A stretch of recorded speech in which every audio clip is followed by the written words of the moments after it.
Para poder estimarla necesitamos que estén claros los conceptos. Todo cuerpo teórico tiene conceptos y hay que tenerlos claros para poder formalizarlos y para poder transitar a la parte de estimación empírica. Y todo área de conocimiento requiere medir. La medición es necesaria para poder tratar de testar las hipótesis que tenemos. Obviamente no medimos a tontas y a locas, necesitamos teoría. Para poder llegar a esto necesitamos teoría. ¿Sí? Y ya sabemos que la tasa, ¿qué es la tasa de plusvalía? Lo agarré comiendo. ¿Qué es la tasa de plusvalía?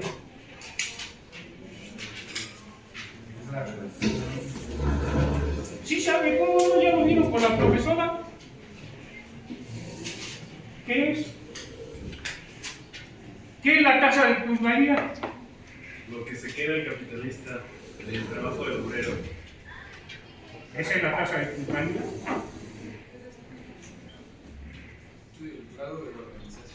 Teníamos dos acepciones al menos. La tasa de plusvalía es el grado de valorización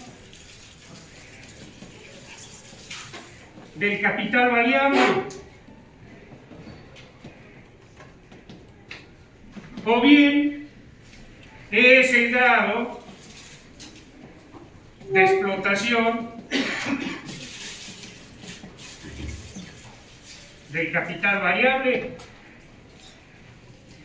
¿Sí? Es un coeficiente donde relaciona la masa de plusvalía con el capital variable. ¿Y qué es la masa de plusvalía? Trabajo muerto y trabajo vivo. ¿Trabajo muerto y vivo? Esa es otra forma. ¿Pero qué es la masa de plusvalía? A ver, fíjense qué es la masa de plusvalía. Puede ser el tipo de trabajo no remunerado. Es el trabajo no remunerado del que se apropian los capitalistas, o es la parte de la jornada laboral donde se produce la plusvalía, el trabajo no remunerado. ¿Sí? ¿Y el capital variable qué es?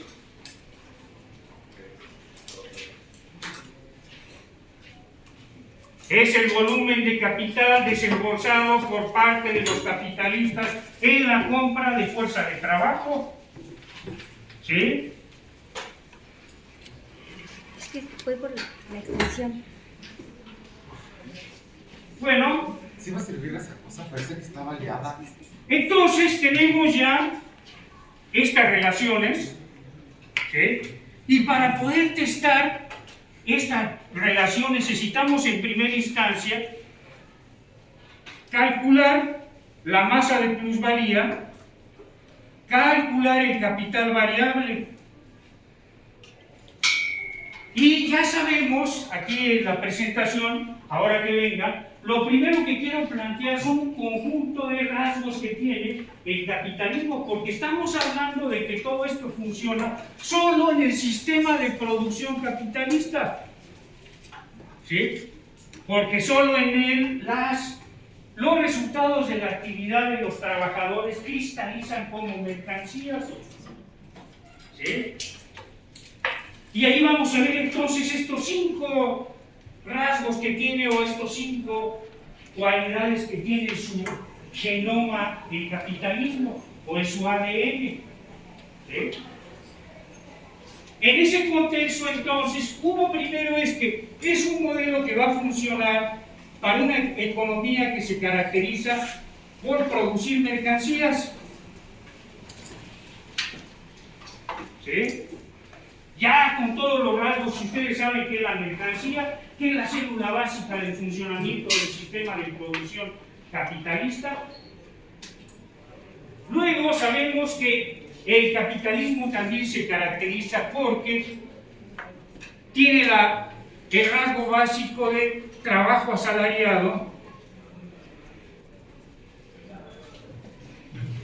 versus capital. Unos que son propietarios de los medios de producción y otros que están desposeídos en medios de producción. Y esto es crucial para los debates que hay hoy en día. No se puede entender la desigualdad y la pobreza si no se entiende esto. No se va a eliminar la desigualdad y la pobreza en el capitalismo porque no se está atacando la producción. Somos desiguales desde que unos son poseedores de medios de producción y otros no tenemos. Ahí está descansando la matriz básica del sistema. No es un problema de distribución del ingreso, esa es una parte, este es el más importante. Si no se destruye esto, lo más que se puede hacer es reducir un poquito la desigualdad en la distribución del ingreso.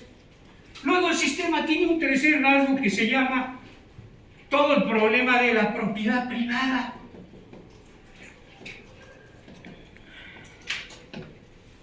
¿Sí?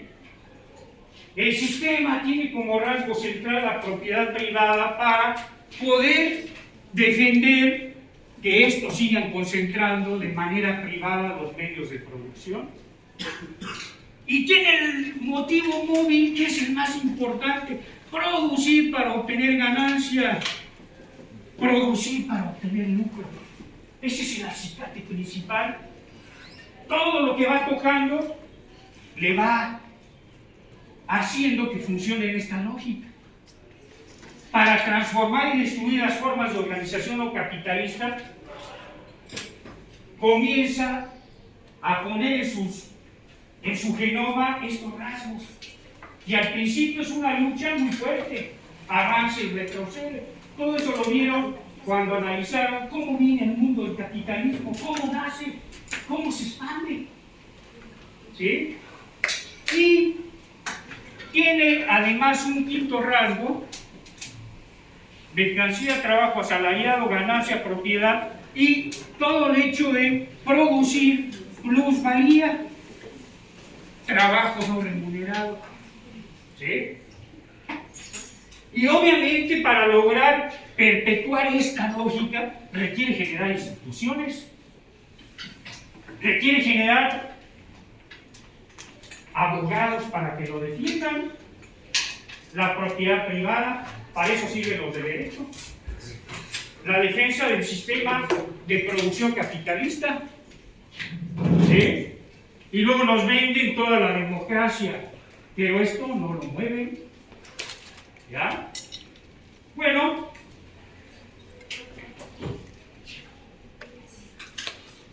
ya va a venir la presentación para que pueda avanzar más rápido, si no. Luego, que ya tenemos todos estos rasgos, entonces, ustedes saben también que dentro de el mercado los capitalistas logran encontrar una mercancía que tiene cualidades a las mercancías, a todas las demás mercancías, y que esa mercancía es la fuerza de trabajo. Y que esa mercancía es como la piedra filosofal, que esa mercancía es como la varita de Harry Potter. Allí donde está tasa de plusvalía, a la estimación de la tasa de plusvalía, por favor, ya apareció.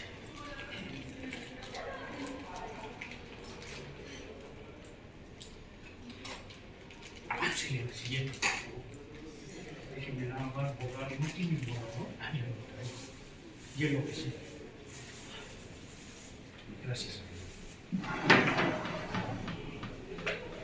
Bien, como les decía entonces, dado que estamos todavía viviendo en una forma de organización capitalista, aunque le llamen ustedes neoliberal, o ¿cómo le llaman ahora al modelo con el presidente López Obrador?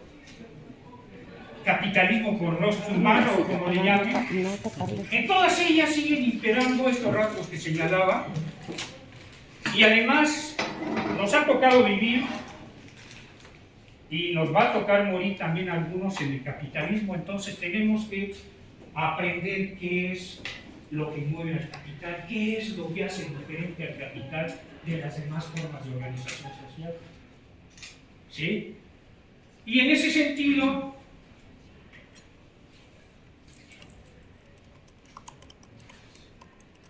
este es el genoma que les decía: producir para obtener lucro, producir mercancías con base en trabajo asalariado versus capital, la propiedad privada de los medios de producción y la generación o la formación de instituciones para la defensa de este genoma.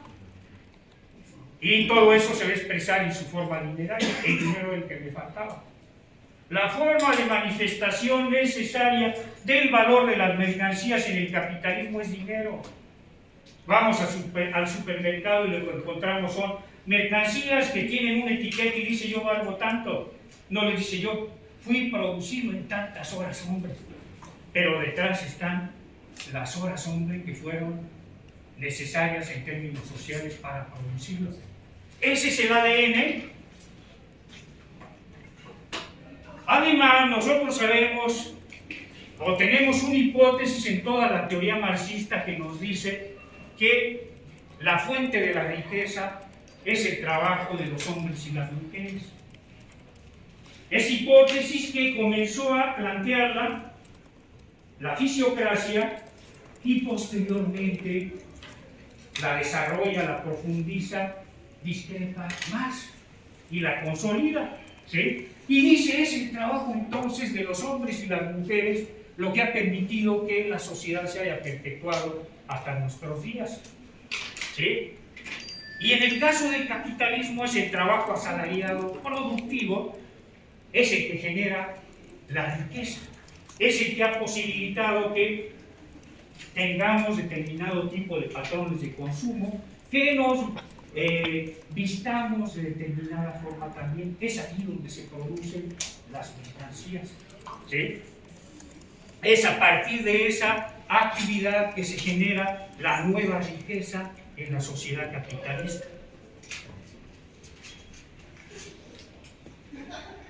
Y entendemos entonces, había otra antes, ¿no? Entonces sabemos ya, como les decía, que los capitalistas, los empresarios capitalistas, y ojo, estoy diciendo empresarios capitalistas, no emprendedores, estos que andan allí haciendo sus donitas y vendiendo agua fresca, esos no son capitalistas, ¿sí?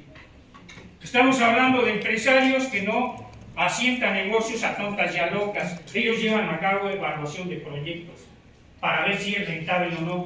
Ellos no se avientan a invertir volúmenes de capital importantes para ver si pega el negocio. Eso lo hacemos nosotros con nuestros padres cuando quedan desempleados. Voy a ver si pega esto. Y yo dice, no, yo no voy a ver si pega. Yo vengo porque va a pegar. ¿Sí? Y en ese contexto entonces logran encontrar en el mercado una mercancía que tiene tres cualidades. Por eso les decía, es la varita de Harry Potter. Tiene la cualidad de conservar valor, hace que los medios de trabajo un poco desgastados sigan funcionando para siguientes ciclos productivos, y tiene también la cualidad de transferir en el acto de estar llevando a cabo la actividad laboral.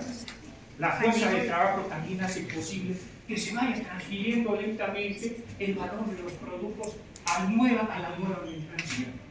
Y tiene la más importante, que es capaz de crear un nuevo valor para reproducir las condiciones de vida de los trabajadores y además para generar excedente, plusvalía.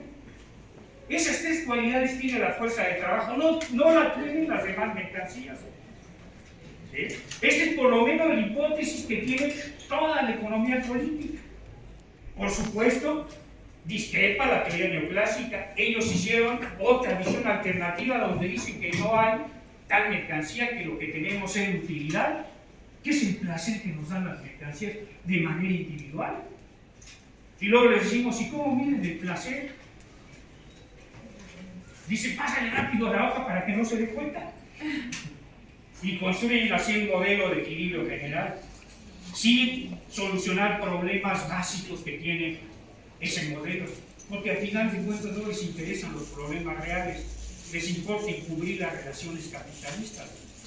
Desde su origen, Bueno, entonces, encontró esa mercancía fuerza de trabajo, que la entendemos como el conjunto de facultades físicas y mentales que existen en el cuerpo, en la personalidad viva del ser humano y que él pone en movimiento cuando produce valores de uso de cualquier índole. Hay que diferenciar lo que compra el capitalista, no es trabajo, compra fuerza de trabajo. ¿Sí? Y ahí también está la discrepancia con toda la teoría convencional. Ellos si van al mercado y compran trabajo. Si pudieran comprar trabajo, estos no venderían la fuerza de trabajo, llegarían con mercancías, pero están separados de los medios de trabajo. ¿Sí? Luego, entonces, el trabajo lo entendemos como el desempeño, como la aplicación de esas cualidades físicas y mentales que tiene la fuerza de trabajo y que las va a desplegar en el proceso de la producción. ¿Sí? Entonces, de esta forma, cuando el capitalista contrata al trabajador asalariado, está comprando sus cualidades, está comprando su valor de uso. Y del otro lado, el trabajador está vendiendo para poder ir al mercado con el dinero que le paguen y retirar las mercancías para poder sobrevivir. Uno realiza la fórmula mercantil simple y el otro la fórmula mercantil capitalista. En uno el dinero se aleja de sus manos y en el otro regresa. ¿Sí?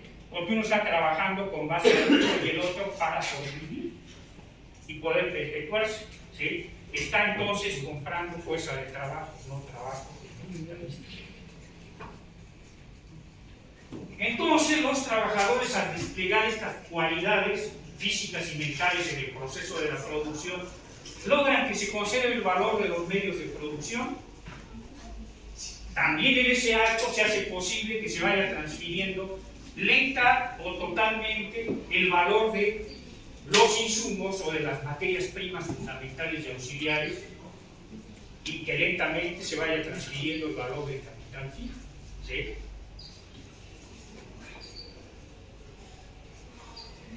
Pero también al desplegar estas cualidades, la fuerza de trabajo hace posible que se produzcan las condiciones de vida de los trabajadores y además que se genere un excedente o plusvalía, es decir, se está creando un nuevo valor, se está creando por un lado B y al mismo tiempo B. ¿Sí? La fuerza de trabajo entonces, al laborar más tiempo del que necesita para reproducir sus condiciones de vida, hace posible la existencia de la plusvalía o de trabajo no remunerado. Esto va a ser apropiado, como sabemos, por parte de los capitalistas, lo legitimizan las instituciones, lo legitimiza la lógica del sistema, es el fundamento de existencia también del capitalismo. ¿Sí?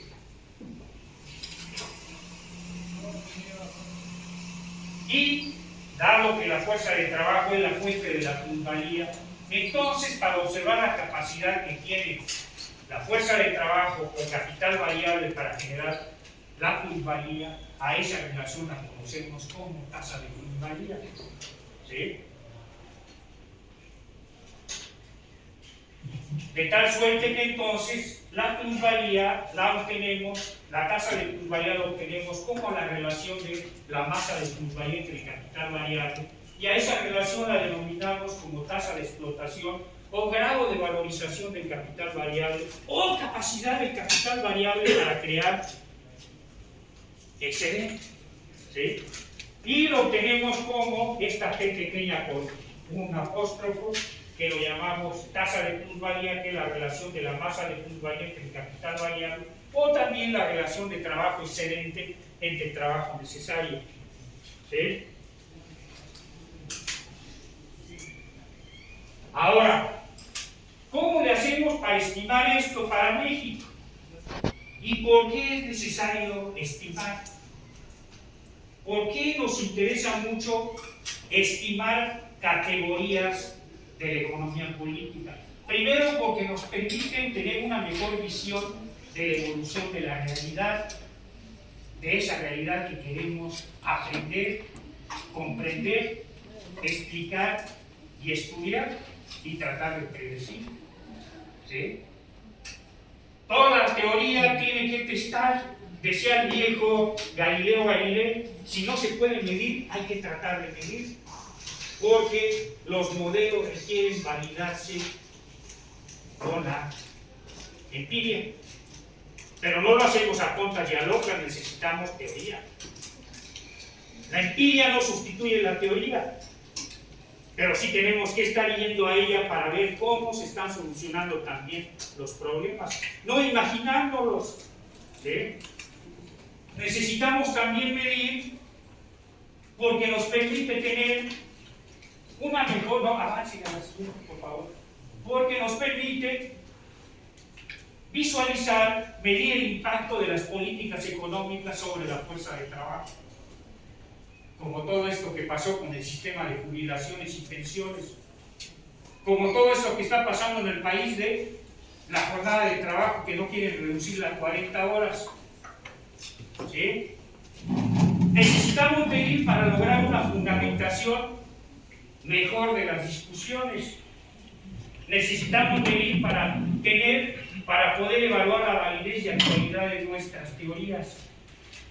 Y necesitamos medir para tener elementos para mejorar la información disponible. Solicitar al INEGI que necesitamos información. Obviamente, cuando se la solicitamos desde este lado, nos dicen, sí, ahí lo veremos después. ¿Sí? Por estas razones necesitamos medir. Bueno, para aproximarnos a la estimación de la tasa de plusvalía, en primer lugar, lo tenemos que hacer a partir de la información existente. Y lo que tenemos es, por un lado, el sistema de cuentas nacionales. Y tenemos también los censos económicos. Y tenemos también las encuestas. Por el momento me voy a restringir al sistema de cuentas nacionales. ¿Sí? Porque los censos me van a dar información, pero decenal, puntos a través del tiempo, con mayor grado de validez probablemente, porque son una encuesta para todo el universo existente, y esto nada más son registros de una muestra. Aquí se encuesta a toda la población, acá no. Y también hay que tener en cuenta las limitantes que tiene la información. De entrada, debe quedar claro que hay una afirmación también muy importante. Todos los capitalistas están tratando de lograr obtener información de sus competidores, pero a su vez ellos no quieren que los otros conozcan lo de él, de tal suerte que no entregan toda la información de que disponen, porque es un arma de competencia. Y ahí también está una crítica al modelo neoclásico, en uno de sus supuestos de la competencia perfecta, cuando les dice que todos tienen acceso a la misma información. Falso. ¿Ya? Otra chabacanería del modelo. ¿Sí? Esa es una limitante. Quieren conocer cada capitalista la información de los otros, pero a su vez él no quiere que los demás conozcan los de él, y así como piensa él, piensan todos los demás. Y además no entregan toda la información por problemas fiscales, evasión fiscal. Entonces, con esas limitantes también están presentes a la hora de hacer estimaciones. ¿Sí? Y bueno, ahí ejemplos, ahí los tienen para México, este señor ratero de Salinas Pliego. ¿Sí? Bueno, el sistema de cuentas nacionales proporciona la información del producto, que como ustedes ya saben es el valor monetario de los bienes y servicios de consumo final generados por una economía en un lapso determinado. Ya sabemos que este Producto Interno Bruto tiene una variable que se llama depreciación, que tiene la riqueza nueva y además la depreciación que sufrieron los medios de producción. ¿Sí? No la puedo poner de este lado para que ya no se moleste usted de estar.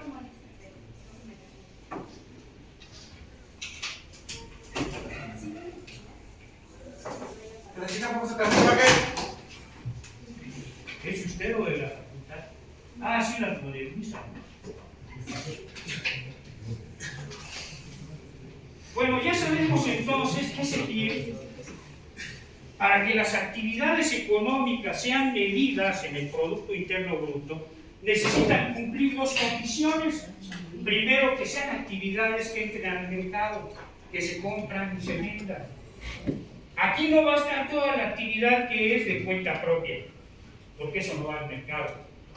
Una parte de eso está en la agricultura, otra también está en la actividad manufacturera, cuando sus familiares producen productos para que ustedes mismos los consuman, cuando su mamá les genera un suéter con estambre que ella compró, ¿sí? Esa no es una mercancía y no entra en el producto, ¿sí?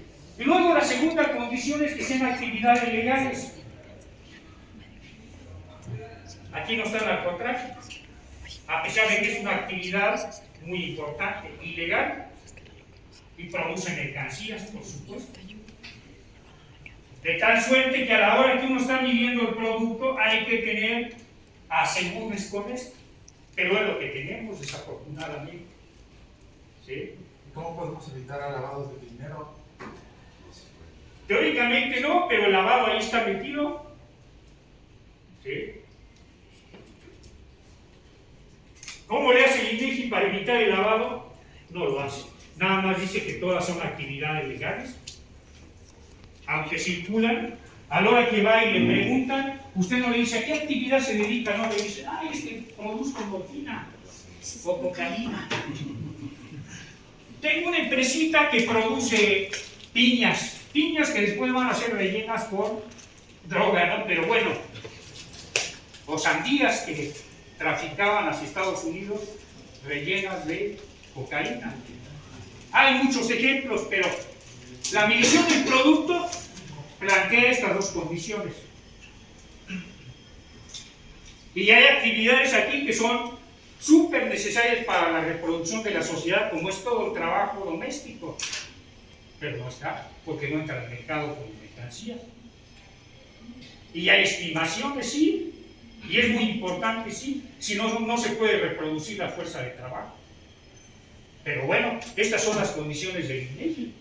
Y de todo el sistema de contabilidad mundial, porque es un acuerdo que se firmó en Naciones Unidas. Y con esos criterios se levanta en todo el planeta. ¿Sí? Y cada vez se homogeneiza más. Y con esos criterios se acordó el sistema de cuentas de América del Norte, donde está México, Canadá, Estados Unidos y México. ¿Sí? Bueno, entonces, también sabemos que además, ustedes saben que hay tres formas de medir el producto. Por un lado, el método del gasto, el método del valor agregado y el método de la retribución a los factores de la producción. ¿Sí? Ya no me voy a detener en eso, si no, no voy a poder mostrarles lo que me interesa. Entonces, para poder estimar el primer paso, lo hacemos con la información del Sistema de Cuentas Nacionales. Tenemos que medir la masa de plusvalía. Y subrayo, afirmábamos que la fuerza de trabajo productiva hace posible la creación de un nuevo valor.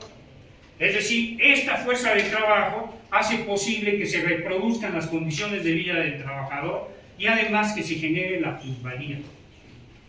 Y esto ya sabemos que es el valor nuevo producido. O lo llama más producto de valor.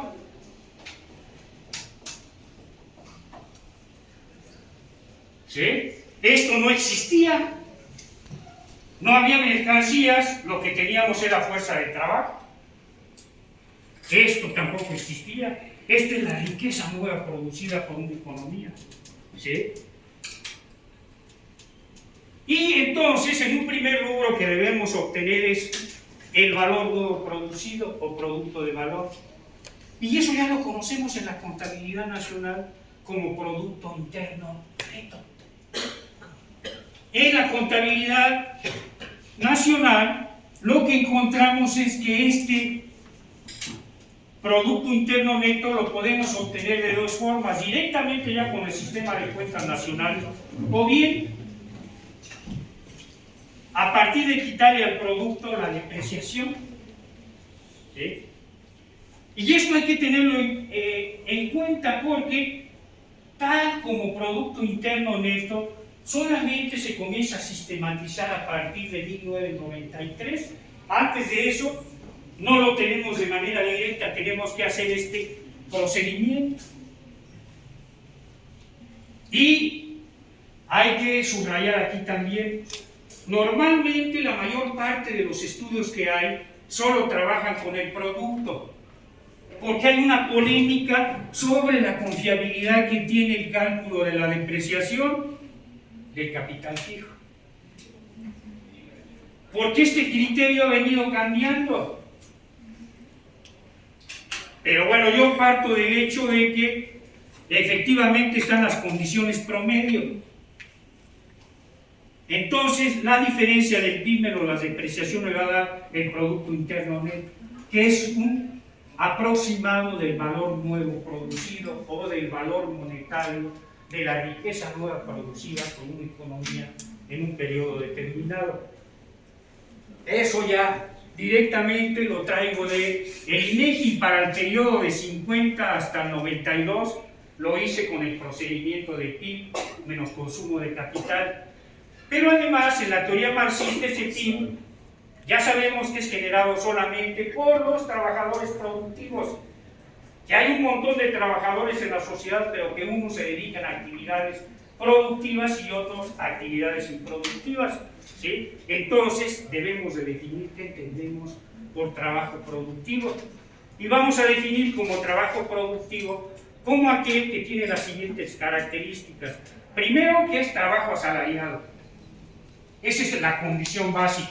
Acá no van a estar los que no sean trabajadores asalariados. Si son trabajadores de cuenta propia, no entran aquí. Luego, el segundo rasgo es que sea trabajo que crea nuevo valor. ¿Sí? Acá no van a entrar los trabajadores del comercio, ni los financieros.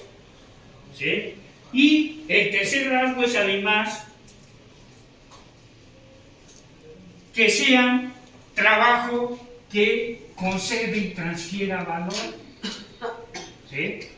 Tienen que cumplirse las tres características, si no, no van a entrar a este rubro de trabajo productivo, que es una polémica que otra vez se está reviviendo a raíz de todo este problema de la financiarización.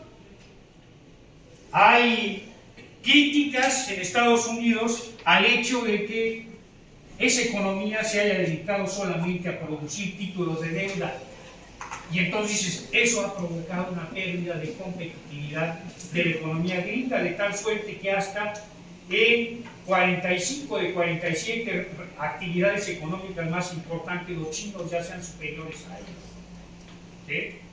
¿Sí? Y luego, entonces hay que quitar al Producto Interno Neto el capital variable para obtener la masa de plusvalía.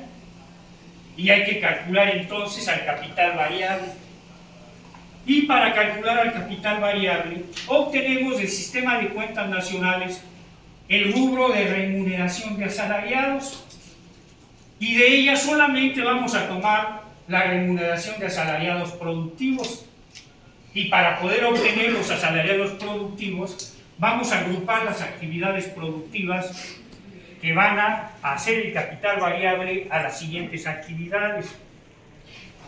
De este lado tenemos las actividades productivas, donde está todo el sector primario: agricultura, silvicultura, caza y pesca.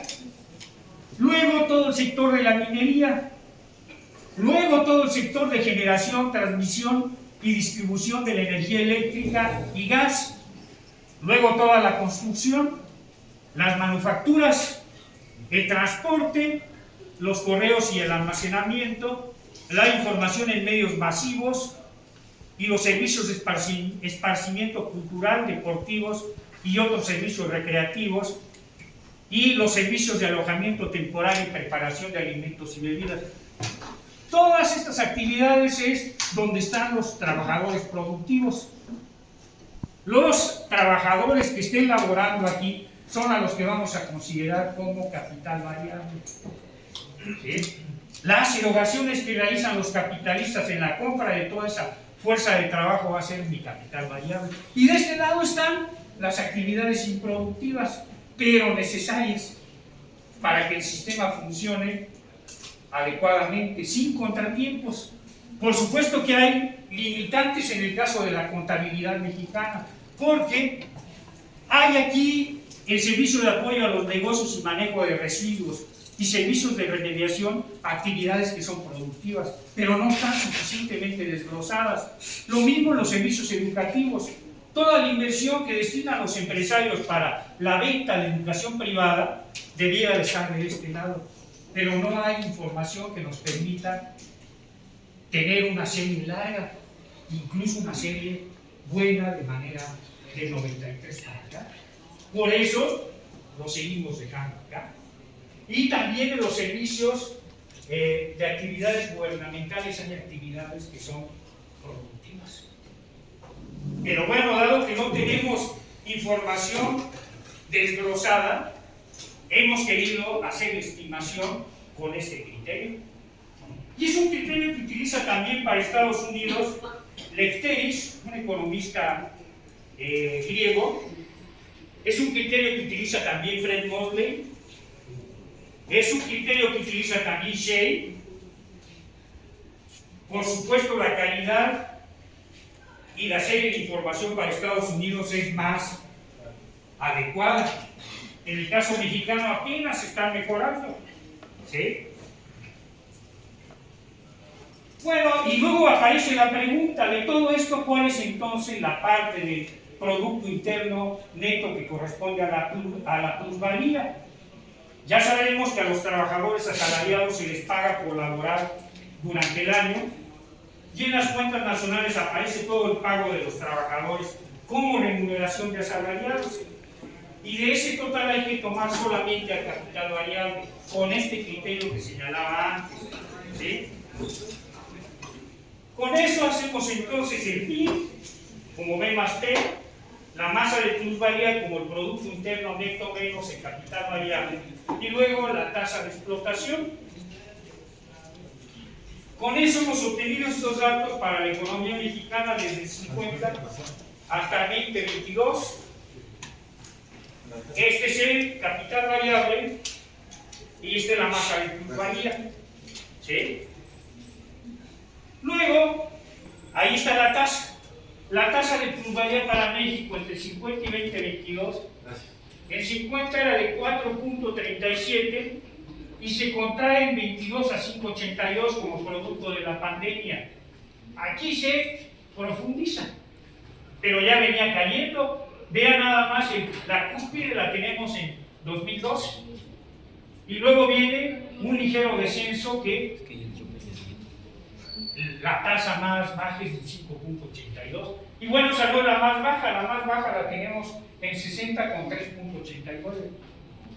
Es decir, por cada peso que adelantaban los capitalistas obtenían 3.89 de masa de plusvalía en 1960. Y luego en 2022, por cada peso que adelantaban obtenían 5.82 centavos de masa de plusvalía. ¿Sí? Obviamente acá también hay ciclos. ¿Sí? Vean por ejemplo el gráfico. Vean este lapso que es un descenso. Y luego viene prácticamente un estancamiento en todo este periodo. ¿Sí? Pero de ahí hacia adelante, de 1977 hasta el año de 2000, hasta aquí, viene un ascenso brutal de la tasa de explotación. Y luego viene también una caída, esta es la cúspide, la tasa más alta en 2002, y luego viene una ligera contracción, donde nos agarra todo esto que es la crisis del COVID. ¿Sí? Y uno puede comenzar a ver qué pasó con la tasa de plusvalía en las fases de funcionamiento del modelo de sustitución de importaciones. o de manera sexenal, ¿sí? Pero vean cómo es, yo corro una tendencia lineal y vean que hay una tendencia al aumento progresivo de la tasa de plusvalía, del grado de explotación, pero que el periodo más alto lo tenemos aquí. Curiosamente, durante el periodo también de expansión del neoliberalismo, que es uno de los rasgos que tiene, incrementar la tasa de plusvalía. ¿Sí? Luego, ustedes observan entonces en esa tabla que el grado de valorización del capital variable en México pasa de 4.37 a 5.82 en 2022, es decir, tenemos un aumento de 1.33 veces el grado de explotación de la fuerza de trabajo. Sin embargo, el año donde la tasa de plusvalía es la más baja es el 66 con 3.28. Posteriormente, todas las cuotas son mayores a eso. Jamás vuelve a descender a este punto. Todos están por encima de 3.28. ¿Sí? Y luego del 66 al 2002 hay un ascenso continuo de la tasa de explotación hasta llegar a 7.83. Por cada peso que adelantaban los empresarios en la compra de fuerza de trabajo obtenían 7.83 de excedente. ¿Sí? Es decir, ese lapso durante el cual aumenta más la tasa de explotación en 2.39 veces. Y posteriormente, de 2012 al 2022, hay un descenso hasta llegar a 5.82. Y eso está mostrando ya los problemas que tiene el modelo neoliberal. Y por eso también los empresarios comenzaron a plantear la urgente necesidad de llevar a alguien que lograra mayor consenso y que quitara también los problemas que se estaban enervando y lograr en el mediano plazo un aumento en la tasa de explotación. ¿Sí? La política es un medio que tiene el sistema para tratar de lograr que el sistema funcione con los menores problemas posibles, y para eso requieren también de políticos o de instituciones que logren hacer adecuadamente su trabajo. Peña Nieto fue un fiasco. ¿Sí? Bueno, luego tenemos este segundo periodo del 62 al 76, cuyo rango dominante es un descenso en la tasa de plusvalía, y posteriormente de 77 a 92 viene un periodo de ascenso, y luego viene ahí un estancamiento, una ligera contracción en este lapso para seguir aumentando. Ahora, fíjense, ya que estamos para ver la tasa de plusvalía en términos monetarios. Ahora vamos a ver en términos de trabajo excedente y trabajo necesario.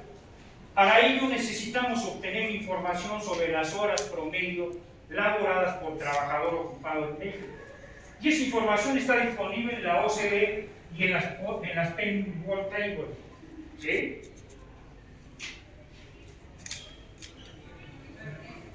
¿Ustedes se acuerdan que la otra forma de medir es en términos de tiempo de trabajo, como trabajo excedente sobre trabajo necesario? Y entonces hay que conocer la jornada laboral o el número de horas que elaboraron los trabajadores productivos para crear el PIB o el valor nuevo producido. Tenemos entonces las relaciones de tasa de plusvalía como trabajo excedente y trabajo necesario. Despejamos de aquí el trabajo excedente y nos queda como cuota de plusvalía por el trabajo necesario, y sabemos que nuestra jornada laboral está relacionada de esta manera. Por lo tanto, nosotros podemos, a partir de conocer las horas hombre elaboradas y conocer la tasa de plusvalía, poder obtener el trabajo necesario, el trabajo excedente. En la tabla 4 hacemos las estimaciones para la economía mexicana. Ahí están. Este es el número total de horas hombre que elaboraron los trabajadores productivos mexicanos desde 1950 hasta 2021. Todavía no está el dato del 22. ¿Sí? Y esta es la distribución para el trabajo necesario y para el trabajo excelente. Si ustedes sacan una estructura porcentual, si dividen el trabajo necesario entre las horas laboradas anuales, van a ver el porcentaje que se quedan los trabajadores productivos y el porcentaje que se quedan en plusvalía. Y más o menos va a ser una proporción de 80-20, que tiene que ver también con los problemas de la distribución del ingreso. ¿Sí?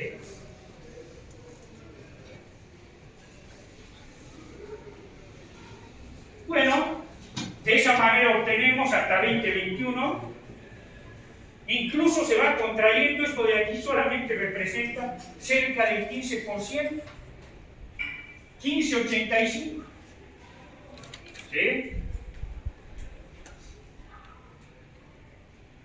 Aplicando el mismo criterio, hemos hecho el cálculo de la tasa de plusvalía en el caso de Estados Unidos, de América, para el mismo periodo, y los resultados están ahora, ahí están, para Estados Unidos.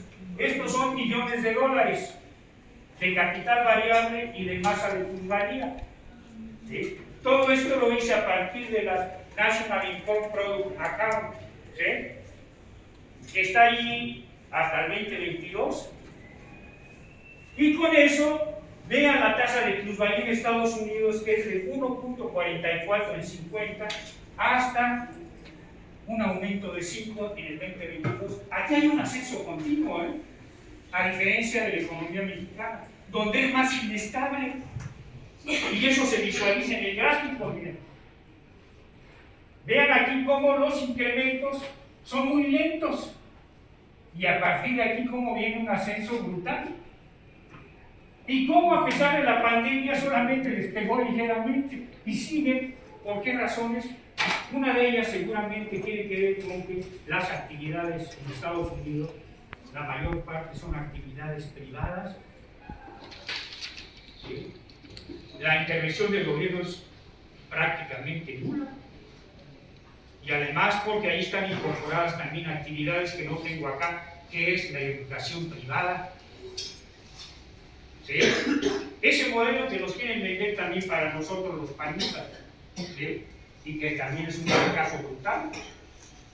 ¿Cuántos jóvenes están intoxicando cada año? Más de 120,000, porque no tienen futuro. ¿Sí? En fin, y aquí están. Déjenme terminar, ya voy a terminar y después abrimos todas las preguntas. No las voy a poder responder todas, pero si no les respondo les dejo más dudas. ¿Sí? Aquí está la tasa de plusvalía para México y Estados Unidos. Este es un rasgo que ya habíamos encontrado y que trataron de profundizar en una explicación del profesor Valle y Gloria, de tratar de entender por qué la tasa de explotación es más alta en los países como los nuestros que en Estados Unidos, o de los países subdesarrollados y los países desarrollados. ¿Sí? Un primer elemento que ellos señalan es que porque aquí hay trabajo autónomo, que si lo quitamos esto nos va a hacer descender la tasa de plusvalía, pero la tendencia va a permanecer.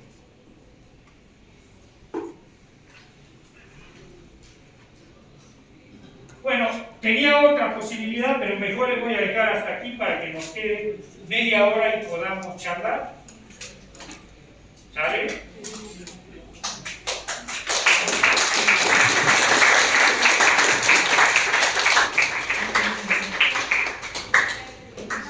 Creo que hay muchas preguntas. Bueno, por allá los compañeros de allá ya habían pedido algunas y luego seguimos. Y aquí también, Sí, compañero. ¿Tenían algunas preguntas? Sí, con estas estimaciones podría ser un sustento para poder bajar lo que son las horas de trabajo. Claro, Ajá. claro. Pero tendríamos que incorporar el otro elemento que tiene que ver con, primero, que vean que la parte de trabajo necesario es pírrica, que si se modifica la jornada laboral no va a tener grandes impactos sobre la masa de plusvalía. Y luego hay que meterle la otra variable que es la productividad.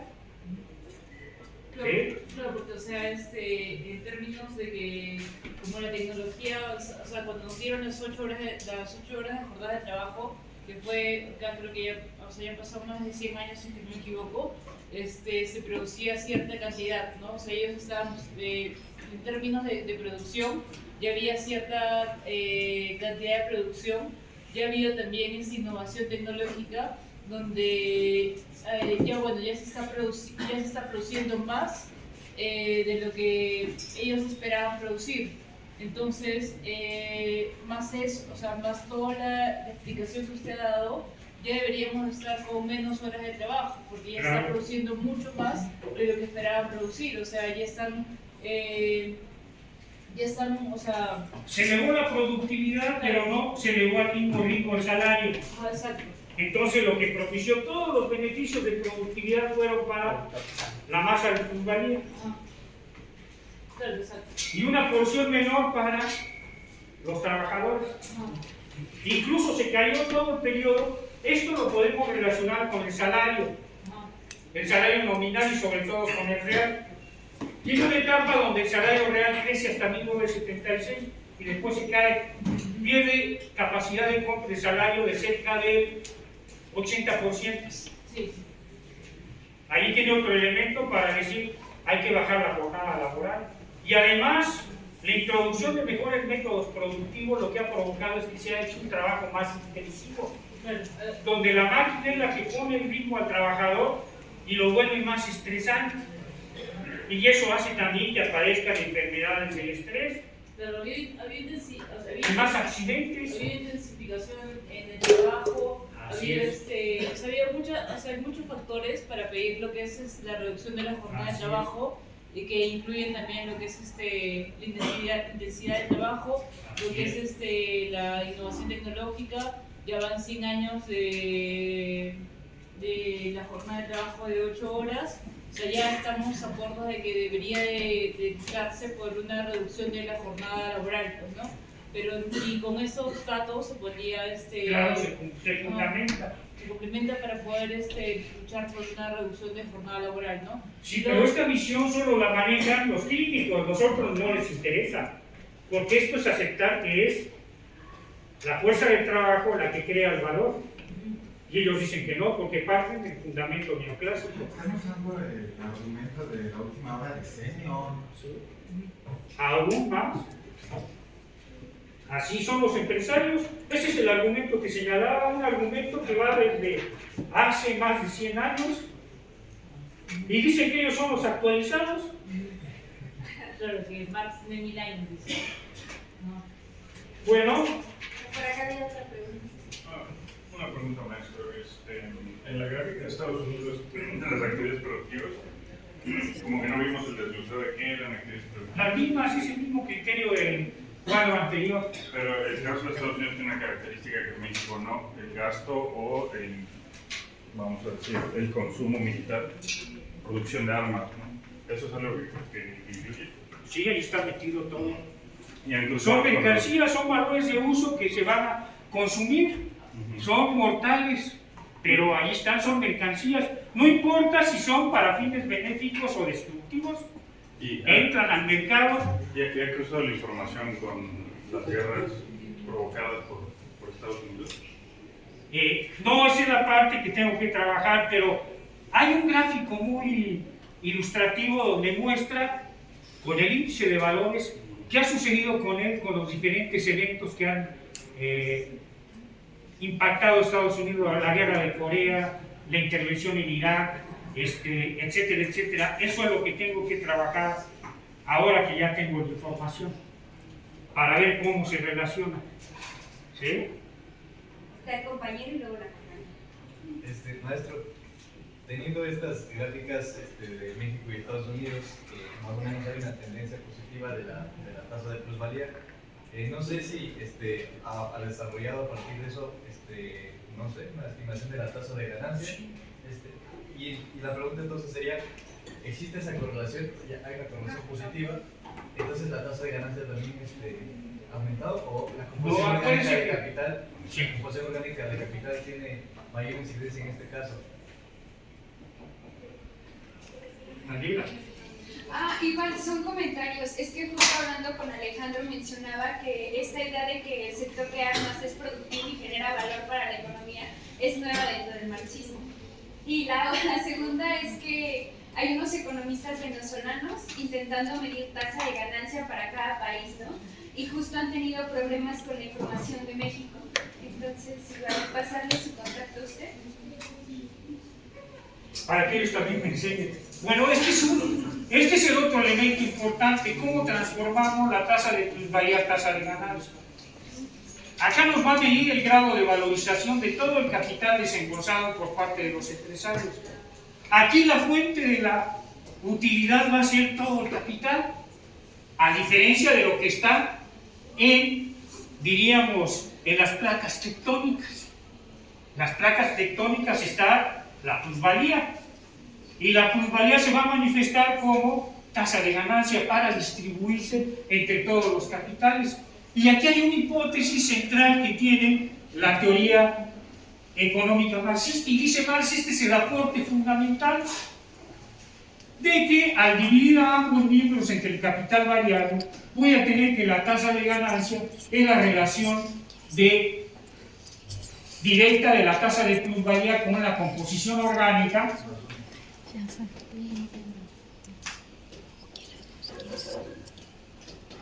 ¿sí? Y luego la hipótesis central es que la tasa de crecimiento de la masa, de la tasa de plusvalía, es inferior a la tasa de crecimiento de la composición orgánica, y esto hace que se caiga la tasa de ganancia. Con los datos que hay para México también ocurre eso.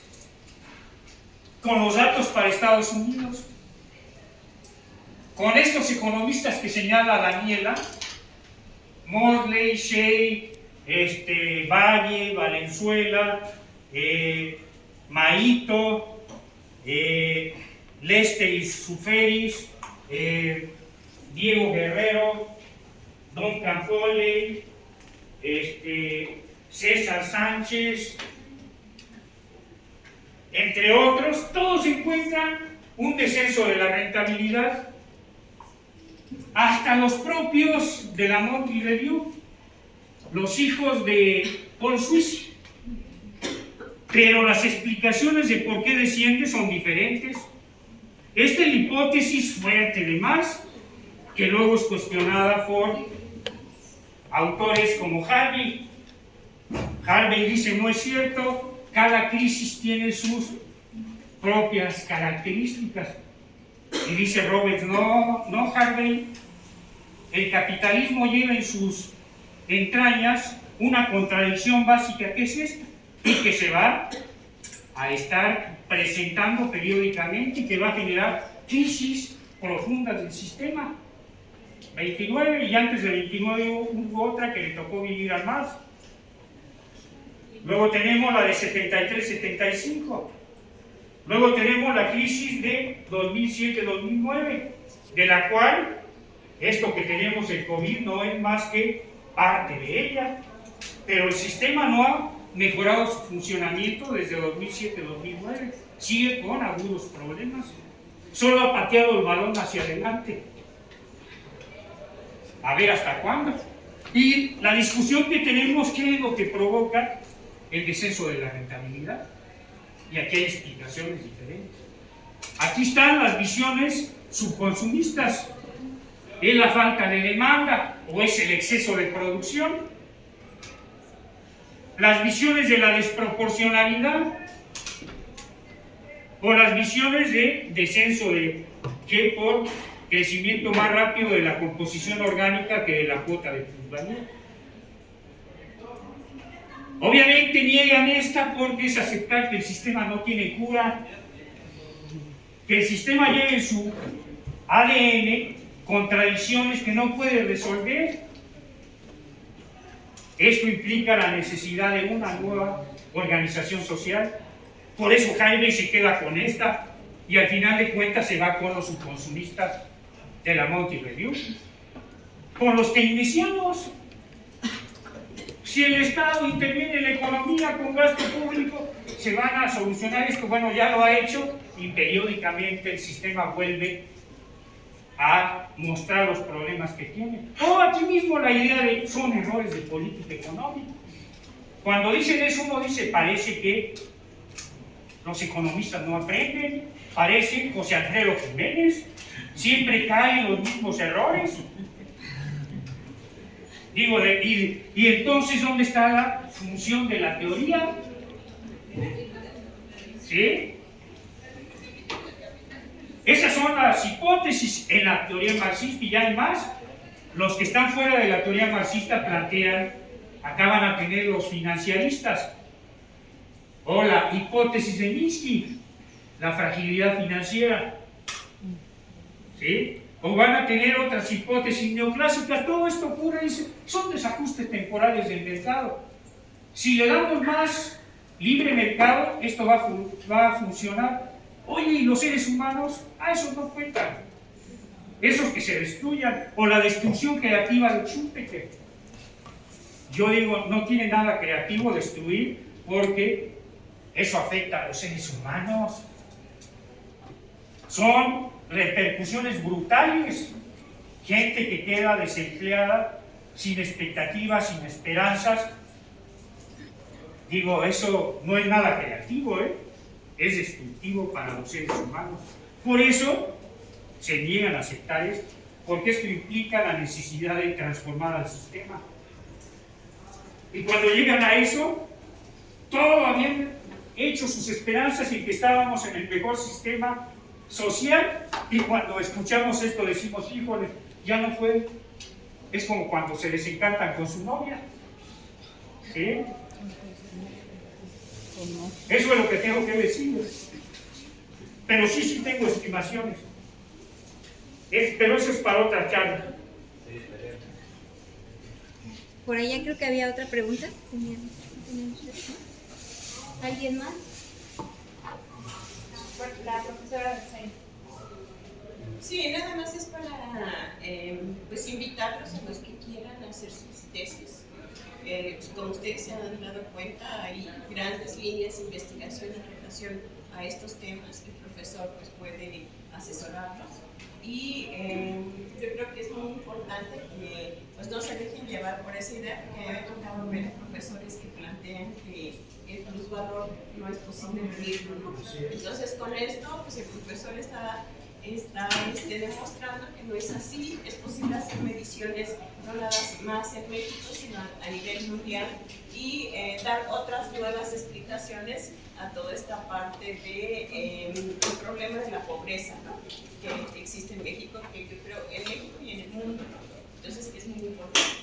Más bien sería eso, ustedes ahorita están en el cuarto semestre, existe toda esa posibilidad de poder incursionar pues son mundos apasionantes en términos de, para un economista, de poder hacer todo esto. Sea más que esa invitación. No, incluso vean, la masa de plusvalía es una variable muy importante, porque a partir de ella una economía va a tener la capacidad de expandirse a una tasa máxima, siempre y cuando aprovechara toda la plusvalía, pero de esa plusvalía hay que ceder una parte a los financieros. De esa plusvalía hay que ceder una parte al capital comercial, de esa plusvalía hay que ceder una parte a los impuestos, y de esa plusvalía hay que pagar la deuda, hay que pagar el FOBAPROA. Y ese que nos heredó José Ángel Gurría, asesor de la Botarga. Y de ese plusvalor hay que destinar otra parte a actividades militares. Y todo eso nos lo diezma, de tal manera que a la hora que vamos a estudiar el crecimiento económico desde esta perspectiva, uno ve las limitantes que hay y que el sistema solo se puede expandir cuando se acumula. ¿Sí? En fin, es una variable crucial para la teoría económica marxista y crítica. ¿Sí? Pero bueno, esto es lo que les tenía que comentar. Gracias por escucharme, gracias a las profesoras por convidarme, y pues a todos ustedes sobre todo.